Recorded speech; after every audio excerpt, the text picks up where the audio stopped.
One day, while playing outside, Maya spotted a tiny creature running around. She reached out to pet it, but suddenly she felt a sharp pain in her finger. It had bitten her. Maya cried out in surprise and pulled her hand back, watching the creature run away and disappear into the distance. The pain quickly faded away and she headed back home, not thinking anything of it. However, over the next few days, her health took an unexpected turn. She had no idea that it would lead to her seeing the same creature again, but in a very different situation. Maya was hiding in her room, worried that her parents would come in and see her finger. It had been a couple of days since she had gone to play outside and was bitten by that weird animal, but she had not told her parents about it yet. And she wasn't planning on doing so, but deep inside, she knew she couldn't keep it a secret forever. Her finger had started to hurt really badly, and it looked quite awful as well. It was all swollen and red, and she did not even want to look at the wound. Even just touching her finger hurt terribly. She had kept it a secret for a few days, but now she needed to face her fears and ask for help. She had put it off for as long as possible because her parents always warned her to stay at a safe distance from wild animals because she could never know if they wanted to hurt her. And now she had not taken their advice, and the exact thing they always warned her about had happened, and it was her own fault. She really thought the animal was not going to hurt her. It was so tiny. She had only wanted to pet it, but then it had bitten her in the thumb. However, it did not hurt too much and she wasn't bleeding, so she thought it would be okay. Now it was clear that she had been wrong. It was time to tell her parents. "Mommy," she softly called out from her room. A few seconds later, her bedroom door opened and her mother peeked her head through the opening. "Yes, honey?" she said, seemingly in a good mood. However, as soon as she laid eyes on Maya, the expression on her face turned from joyful to worried. She immediately sensed that something was wrong. "Maya, are you all right?" her mother asked, while she walked into her room and closed the door behind her. Maya was still sitting on her bed, her eyes slowly filling with tears as she held her right hand behind her back, where her mother could not see it. Her mother sat down next to her and asked, "Sweetie, what's wrong?" Maya knew that there was no going back now. She showed her mother her hand, and upon seeing it, her mother gasped, shocked by the sight of her finger. She grabbed her daughter's hand and exclaimed, "Oh no, Maya! How did this happen?" Obviously very worried, but Maya did not want to answer that question yet. "Mommy, can you make the pain go away?" Maya tried to buy some time and avoid her mother's question, but she insisted. "Maya, honey, I can only help you if you tell me how this happened," she explained, softly putting a hand on her daughter's cheek. Maya's finger was only starting to hurt more, so Maya told her mother about the little creature she came across outside, how she tried to pet it, but then it bit her instead. "I'm sorry, Mommy. I know I shouldn't have done that," she finished, a bit scared that her mother would get angry. However, she wasn't angry at all, just worried. "Honey, don't worry. Let's get you to a doctor as soon as possible, because this doesn't look good." Her mother was scared that the wound was infected, so they quickly got in the car and drove to the nearest doctor's office, which was only 5 minutes away. Hopefully, they could get help right away. Maya's mother greeted the assistant and asked if they could squeeze her in that same day, preferably as soon as possible. However, the assistant shook her head and said, "No, I'm sorry, Miss Martin. We are already completely booked for the rest of the day. You can come back tomorrow." She smiled apologetically. Of course, Maya's mother was not happy with this answer. She told Maya, "Honey, show the assistant your finger, will you?" And the little girl raised her hand to let the woman take a look at her wound. As soon as she saw it, the assistant gasped and said, "Oh my, I understand. Please wait here. I'll see what I can do." She left the counter and walked into a back room while Maya and her mother waited at the entrance. A couple of minutes later, the assistant finally returned and told them, "Please, take a seat in the waiting room. Dr. Roberts will be right with you." Finally, they did it. They took a seat and only minutes later, the doctor walked into the waiting room and said, "Miss Maya Martin?" Maya and her mother stood up, greeted the doctor and followed him into his office, where he closed the door after them and they all took a seat. Then the doctor finally said, "All right, Maya, can I take a look at your finger?" Maya stretched out her hand in front of her and turned her head away, not wanting to look at her own finger. She told the doctor what happened and he said, "Ouch, this doesn't look very good." He immediately took care of her wound, cleaned it and bandaged it, and he also gave her antibiotics because the wound was infected. When that was done, he turned to Maya and said, "All right, that should do it. You should feel better in no time and this wound will heal just fine. Don't worry about it. You're doing great. But before you go, can I ask you some questions about the animal that bit you?" Maya finally dared to look at her finger again, and she smiled when she saw that Dr. Martin had put a band-aid with unicorn print on it. She nodded, and Dr. Roberts asked her some questions about where exactly she had found the animal and where it had gone to after it bit her. He was also interested in the animal's behavior and size. She answered each of the doctor's questions in as much detail as she could, and when that was done, it was time to go home. "Thank you so much, Maya. That was great. Do you want a lollipop?" the doctor asked her. He had a special drawer full of lollipops for all the kids that came into his office. Maya nodded with a big smile on her face, and she picked out a green lollipop. She was feeling much better now, but that was about to change. As Dr. Roberts showed them out the door, he told Maya's mother, "I'll call animal control right away and they will take care of that animal. You won't have to worry about it again." Once Maya and her mother were back in the car, she asked, "Mommy, what did the doctor mean? What will they do with the animal? They won't hurt it, will they?" And she started crying. She was obviously very worried about what was going to happen to the little creature that bit her. Her mother was silent for a couple of seconds, and then she answered her daughter's question. "Well, honey, did you see what happened to you? If they let the animal out there, it might do the same to someone else, or it might get hurt." Maya still did not fully understand what exactly they would do to the animal, but she had a feeling it wasn't something good, and she wasn't happy about it, so she decided to take matters into her own hands. As soon as they got home, Maya asked her mother if she could play outside with some friends. Her mother replied, "Of course, but be careful with that finger." And Maya immediately rushed out the door. She had a plan, and of course, she was not going to tell anyone about it. She did not want animal control to hurt that animal, and the only way to prevent that from happening was to find it herself before they did. So she set out on a search for the little creature that had bitten her. Maya was in a hurry, so she ran all the way to the spot where she had found the animal a couple of days ago. She searched the area for almost an hour, but she found no trace of it. She was very disappointed. She had seen it as her mission to help the little creature, but now she had failed.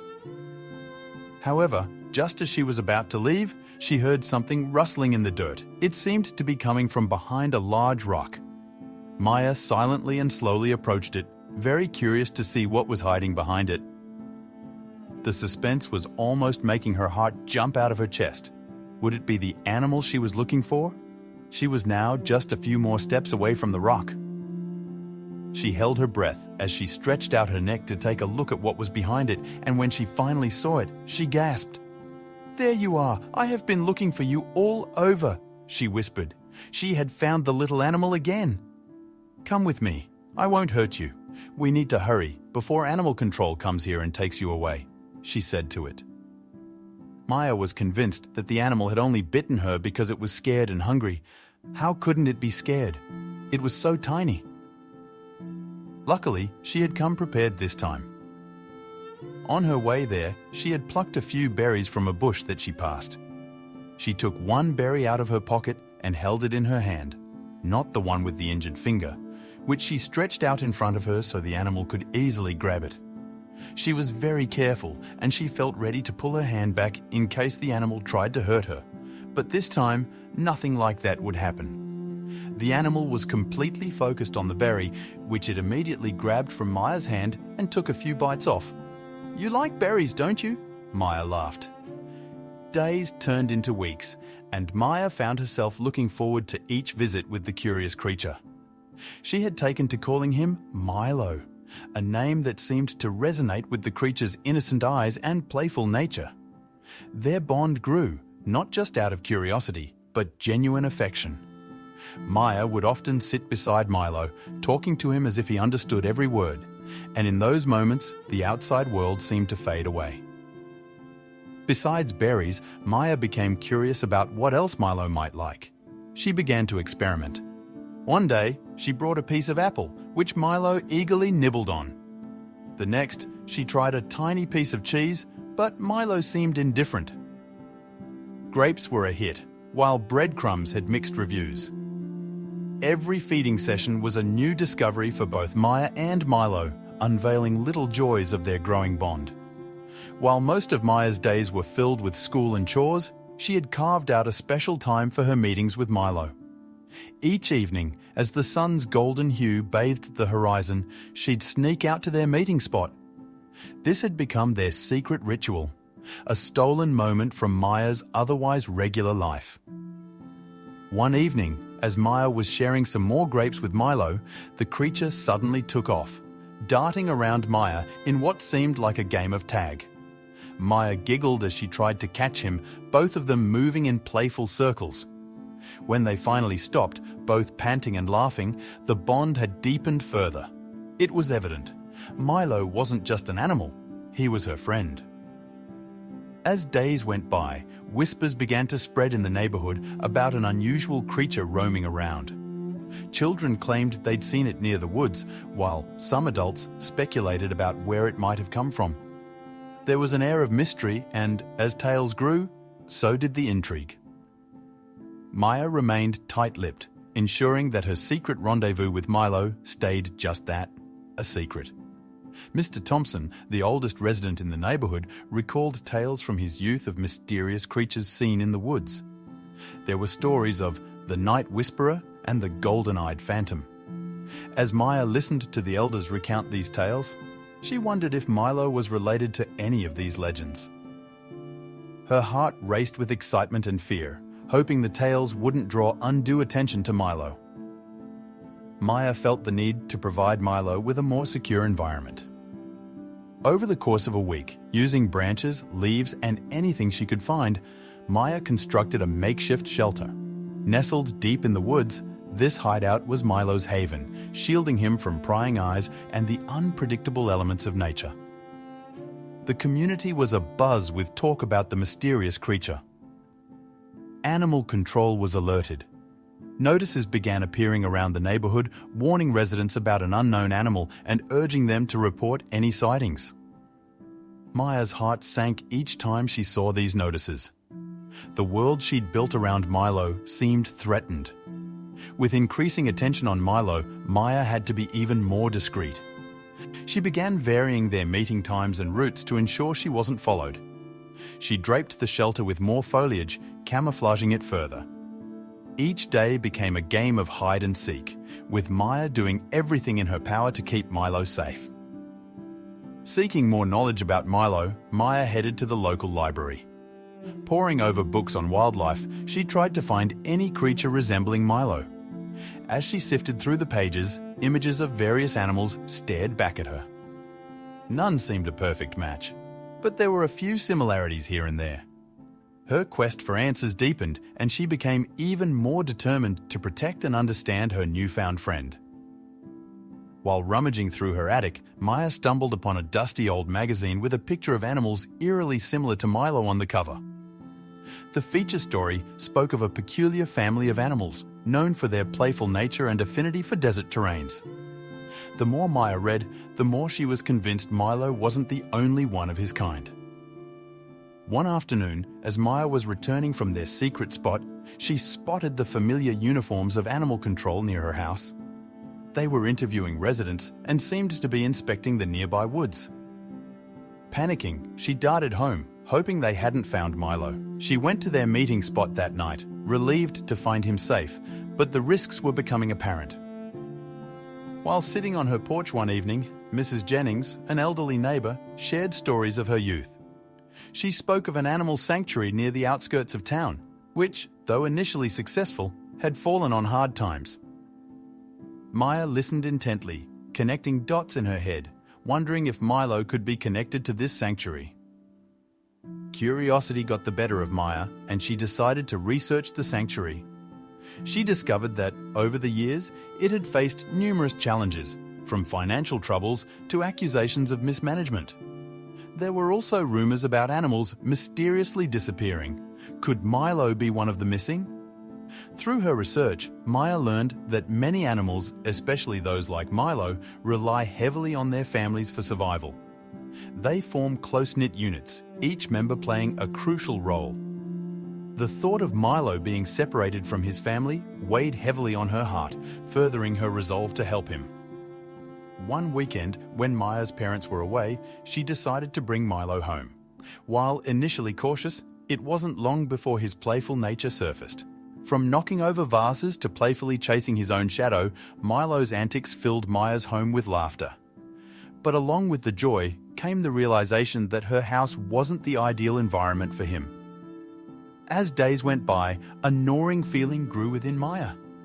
While she cherished every moment with Milo, she couldn't shake off the feeling that she might be doing more harm than good. Was she being selfish by keeping Milo hidden? Was there a better life waiting for him, surrounded by his own kind? The moral quandary weighed heavily on her young shoulders. Driven by a desire to find answers, Maya decided to visit the sanctuary. Pretending to be a volunteer, she took a tour, hoping to find clues about Milo's origins. The vast expanse of land was filled with enclosures, each housing various animals, but none that she could immediately identify as Milo's family.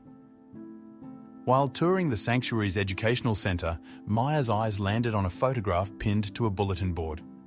It showcased a creature strikingly similar to Milo. The caption mentioned it being a recent addition to the sanctuary, but didn't provide more details. Maya's heart raced. Could she have finally found a clue to Milo's true identity? Maya was introduced to Sarah and Ben, two passionate sanctuary workers. Their genuine care for the animals was evident. Sharing tidbits about their charges, they spoke of the challenges and joys of their roles. While Maya didn't immediately reveal her secret, the warmth and understanding she felt from them made her consider opening up about Milo. Maya spent countless nights pondering what was best for Milo. Her heart ached at the thought of parting, but reason and research were pointing towards a life for Milo with his own kind. Each night as she watched Milo's innocent eyes gleam under the moonlight, she knew she was on the cusp of making a life-altering decision for both of them. Maya mustered the courage to confide in Sarah and Ben about Milo. Understanding the sensitivity of the situation, the trio hatched a plan to reintroduce Milo to the sanctuary in the least stressful way. They decided on a gradual process, ensuring that Milo would always feel safe and understood. The day arrived faster than Maya had expected. She prepared a small bag of Milo's favorite berries and toys, ensuring he had familiar comforts. As she knelt beside him, whispering assurances and shedding silent tears, she hoped he would understand that this decision was born out of love. As Milo was introduced to an enclosure resembling his natural habitat, he hesitated briefly before venturing further. There, to Maya's joy, he encountered other creatures that looked just like him. Their initial curiosity soon transformed into playful interactions, signaling the start of Milo's new chapter. With each passing day, Milo seemed to grow closer to his new companions. Whether it was foraging for food, play fighting, or basking under the sun, it was clear that Milo was being accepted. Maya watched from a distance, her heart swelling with pride and a touch of sorrow. The experience with Milo ignited a flame within Maya. She yearned to understand more about the animal kingdom and the delicate balance of nature. She began reading extensively, attending workshops, and discussing conservation strategies with the sanctuary workers. Seeing her passion, the sanctuary offered Maya a volunteer role. Her tasks varied from feeding the animals, maintaining the enclosures, to guiding visitors. Each day was an adventure, and Maya soaked in every moment, learning and contributing simultaneously. While Milo held a special place in her heart, Maya found herself forging new bonds at the sanctuary. Whether it was the wise old owl, the energetic monkeys, or the graceful deer, each animal had a story, and Maya became a part of it. News about Maya's discovery and Milo's true identity spread like wildfire. The community was abuzz with chatter. Some were surprised, some were proud of Maya's maturity, and others were just fascinated by the tale of the young girl and the baby meerkat. Maya's story served as a testament to the bonds that can form between humans and nature. Milo's story transcended beyond just an adorable animal tale. As the news spread, Milo became a symbol for wildlife awareness. Local schools began to include lessons about the importance of native species, and parents found themselves having conversations about conservation with their children, all inspired by a playful meerkat named Milo. Maya, moved by her experience, took up the role of a young ambassador for wildlife conservation. Using social media platforms, she started campaigns and initiatives that highlighted the plight of various animals, urging her peers and the community to take proactive steps in ensuring their protection. The Sanctuary, in collaboration with Maya, initiated a series of educational workshops. These events aimed at educating the community on the importance of preserving local habitats, understanding animal behaviour, and the dire consequences of habitat destruction.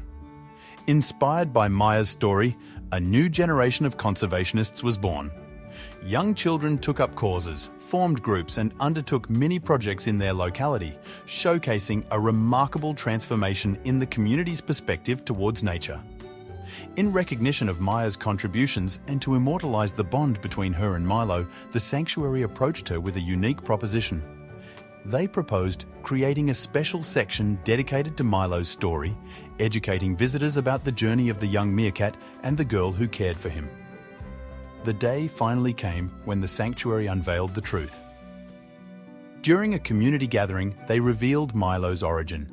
He was a baby meerkat who had unknowingly strayed away from his family at the Sanctuary. The revelation was met with gasps of surprise, followed by appreciative nods acknowledging Maya's selfless act. The Sanctuary, in a heartwarming ceremony, inaugurated an exhibit named Maya and Milo, an Unbreakable Bond. This section not only showcased the meerkat family, but also featured an interactive timeline of Maya's journey, complete with pictures, artifacts, and snippets of her diary. Maya's story triggered an educational wave, making people realize the importance of every creature in maintaining the balance of nature. Schools incorporated curriculum changes that focused on understanding ecosystems, the role of predators and prey, and the significance of each species, no matter how small. Years later, Maya often found herself reflecting on her time with Milo. The playful nips, the shared berries, and the silent moments under the starry sky. Though their paths had diverged, the impact of their bond was evident in the thriving community, the bustling sanctuary, and the heart of a girl forever changed by a baby meerkat.